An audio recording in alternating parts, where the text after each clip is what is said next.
3 true, scary road trip encounters. This is Mr. H. You're listening to Masked Horror. The Hitchhiker Who Wouldn't Leave. I don't know why we decided to take the scenic route. Maybe it was the promise of wide open roads, or the idea of finding something different than the usual interstate view. Whatever the reason, that decision changed everything. There were 4 of us, me, Mike, Jenny, and Lisa, on a cross-country road trip, hoping to make the most of our summer before college started again. We had been driving all day through the Midwest, watching the sun dip below the horizon when we saw him, a lone hitchhiker, standing on the side of the road, looking tired and desperate. His face was barely visible under the shadow of his baseball cap, but his clothes were dirty, and he carried nothing but a small, worn-out backpack. He looked like he hadn't slept in days. We slowed down, exchanging quick glances. "Should we stop?" Jenny asked, her voice uncertain. "Maybe he needs help," Mike added from the driver's seat. "I don't know." I hesitated. "It's getting dark." But Lisa, always the one with a bleeding heart, said it's not safe to leave him out here. What if it were us? So despite my gut feeling, we pulled over. The man approached the car, his eyes darting nervously from side to side. He was thin, with scraggling hair peeking out from under his cap. He leaned down to the window and spoke softly, almost too softly to hear over the car's rumbling engine. "Thanks for stopping," he said. "Just need a ride to the next town. I promise I'm not any trouble." I could feel my pulse quickening, but Mike nodded and gestured for him to hop in. The man climbed into the back seat next to me, settling in with his backpack on his lap. He smelled of sweat and dirt, like he hadn't seen a shower in weeks. "Where are you headed?" Mike asked, trying to sound casual. "Just down the road," the man muttered. He didn't make eye contact. His hands were clenched tightly around his backpack. We started driving again, and an uneasy silence filled the car. The man kept mumbling to himself, words too low for us to understand. Occasionally, he would glance out the window, his eyes wide like a deer in headlights. His nervous energy was contagious, making the rest of us jittery.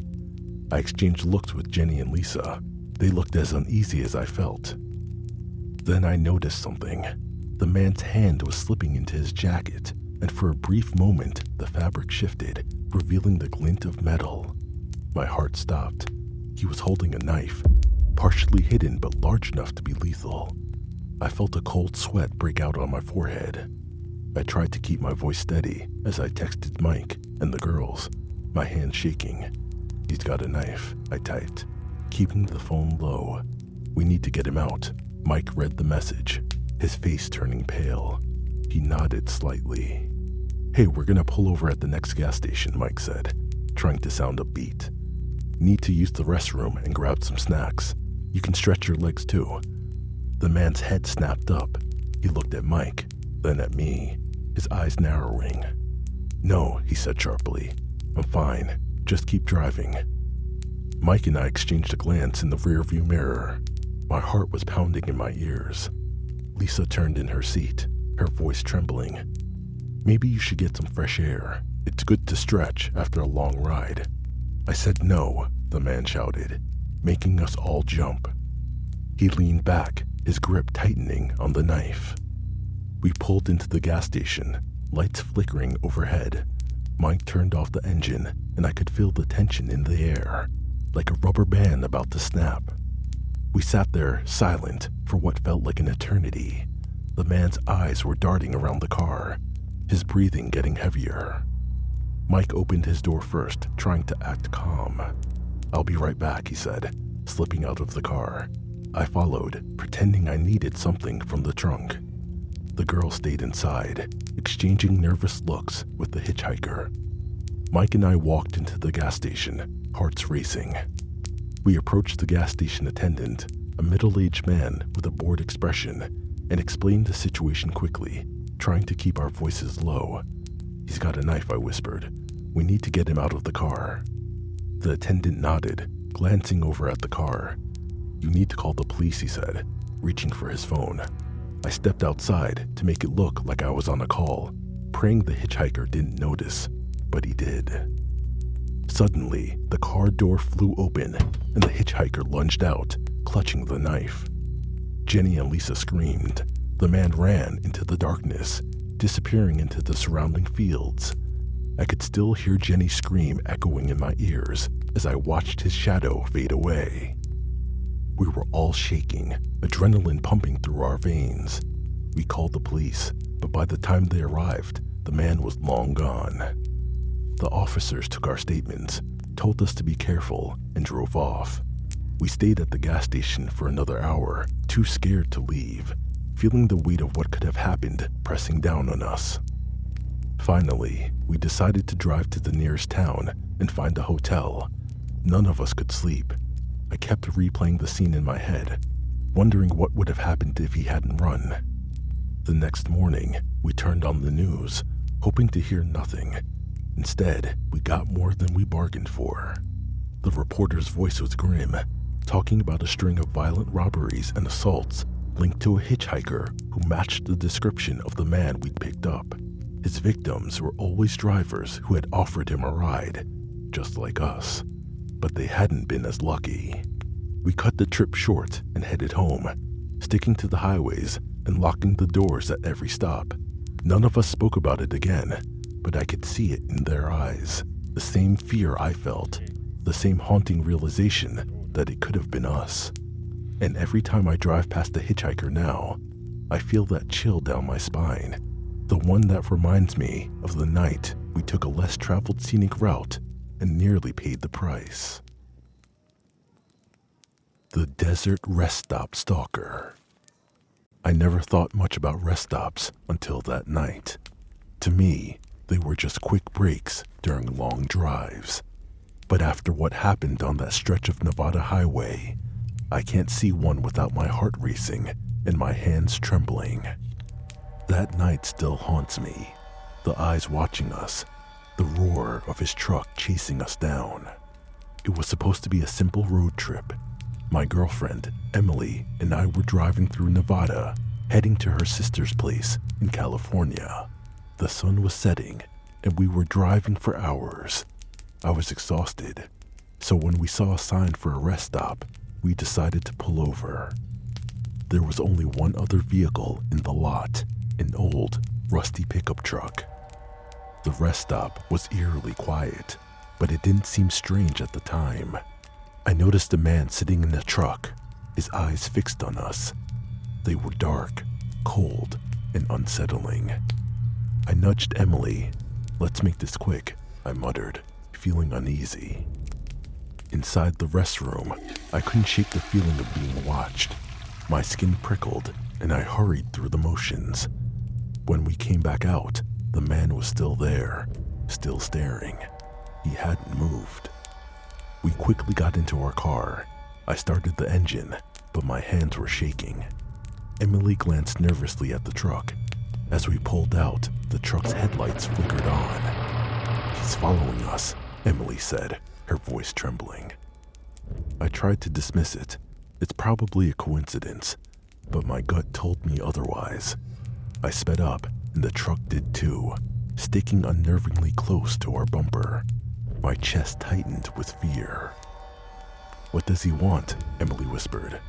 I had no answer. The truck swerved behind us, its engine growling like a beast, hunting its prey. I pressed harder on the gas, but it stayed on us, headlights blinding, engine roaring.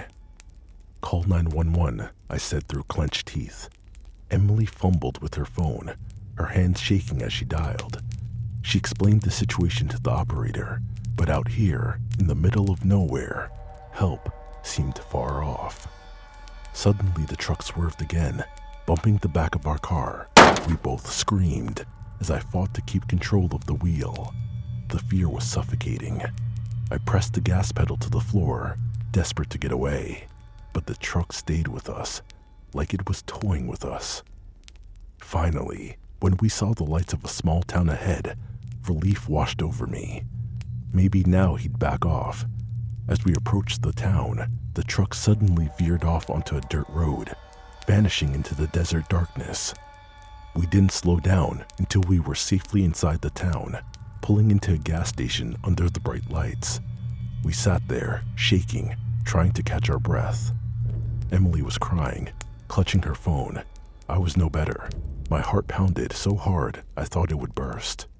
The police arrived soon after, a young officer taking our statement. When I described the truck, he frowned. "You did the right thing calling us. There have been reports of a guy like that, following people. Some travelers have even disappeared out here." "Disappearances?" I asked, my voice barely above a whisper. "Yeah," he said grimly. "We found abandoned cars, but no drivers.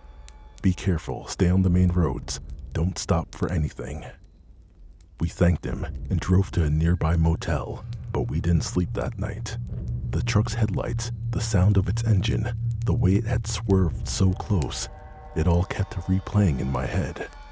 I kept seeing his face, those eyes watching us. Had he done this before? Was he responsible for those disappearances? At sunrise, we packed up and left. As we got back on the highway, I couldn't shake the fear. Every car behind us made my heart race. Every stop felt like a potential trap. We made it to California without further incident, but I'll never forget that night. If you're ever driving through the desert and see a rusty, old pickup, don't stop. Don't even look back. Just keep driving and pray that he doesn't follow you. The remote cabin. I'd always dreamed of a winter getaway, cozy cabin, fresh snow, skiing with friends. So when Alex found a rental cabin high in the mountains, it seemed perfect for a spontaneous ski trip. It was just me, Alex, and our girlfriends, Sarah and Emma. The cabin was tucked away in the woods, miles from town, and looked just like the pictures, rustic, isolated, and peaceful. We arrived late Friday afternoon. The snow was untouched except for our footprints, and the cabin looked like a postcard. Sarah and Emma were thrilled, snapping photos while Alex and I unloaded the car. Inside, the cabin was warm and inviting, with a stone fireplace and large windows overlooking the snow-covered trees. We spent the night playing cards, laughing, and settling into what felt like the perfect weekend. The first day was a dream. The skiing was incredible, the snow fresh and powdery. We returned to the cabin exhausted, but happy, cooking dinner and sipping hot chocolate by the fire as the snow fell softly outside. It was perfect, until the footsteps started. In the middle of the night, I woke up to the sounds of crunching snow outside. At first, I thought it was just an animal, but the footsteps were too slow, too deliberate. My heart pounded in my chest, but I convinced myself it was nothing. The next morning, I told Alex, and he brushed it off, saying it was probably a deer. We didn't think much of it, but that night, it happened again, only louder. We all heard it this time. "It's probably a bear," Alex said, though his voice wavered. We tried to laugh it off, but a tension had settled over us. Then, the power went out. Suddenly, the cabin was plunged into darkness. "Maybe the generator went out," Alex muttered, his voice shaky. We fumbled for flashlights, but before we could figure out what to do, there was a loud bang at the front door. "What the hell was that?" Emma whispered, eyes wide with fear. Another bang, harder this time, like someone was trying to break in. My blood turned to ice. Alex grabbed a ski pole, and I found a heavy log from the fireplace. We moved toward the door, our hearts pounding. "Who's there?" Alex shouted, trying to sound brave. Silence. Then footsteps again, this time circling the cabin, slow and methodical. We quickly barricaded the door and windows, shoving furniture in front of them, but the footsteps didn't stop. It was as if someone was toying with us, waiting for us to crack. The hours crawled by in terrified silence.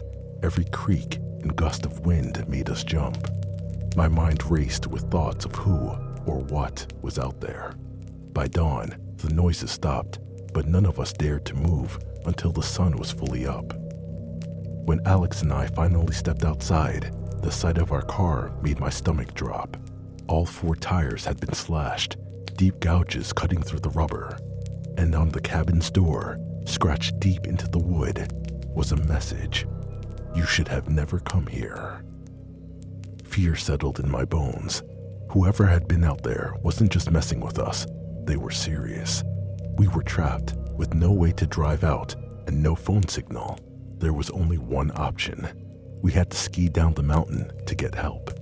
We grabbed our gear and didn't look back, every instinct screaming to leave that place behind. We reached the ranger station at the base of the mountain, breathless and soaked with sweat despite the freezing air. The ranger listened to our story, his expression growing darker with every word. "That cabin's been abandoned for years," he said. "The last owner disappeared. Locals say the place is cursed. You're lucky you got out." We were shaken to our core. We gave our statements, still shaken.